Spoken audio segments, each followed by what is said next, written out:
Je sais que l'Institut présidé par François-Michel Lambert, qui travaille depuis longtemps, je voudrais lui rendre hommage parce que ça nous a permis d'accélérer nos travaux législatifs. Et il avait d'ailleurs souhaité qu'une loi sur l'économie circulaire soit votée avant la fin de la législature. Et c'est finalement chose faite, puisqu'en poussant les feux, nous avons pu l'intégrer à la loi sur la transition énergétique pour la croissance verte.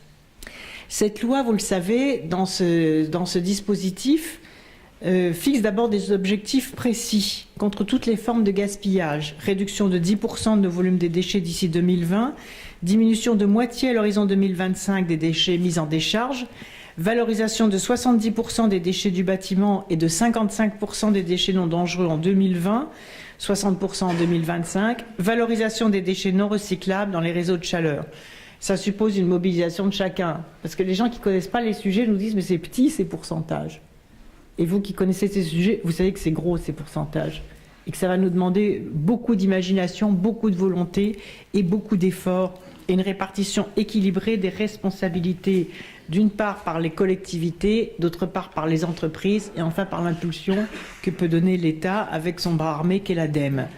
Le but de cette loi est de fournir des outils pour agir. Elle conforte le modèle des filières à responsabilité élargie du producteur. Rappelons donc le rôle pionnier de la filière éco-emballage, que j'ai eu le plaisir de créer il y a une vingtaine d'années, quand j'étais ministre de l'Environnement, et qui ont ouvert la voie à beaucoup d'autres. Ce principe est étendu au secteur du BTP, qui représente 80% du tonnage des déchets. C'est donc majeur, c'est une impulsion forte. Les filières tardent à se structurer, il faut les y encourager. Les volumes en jeu sont considérables, les décharges sauvages, loin d'avoir encore toutes disparu.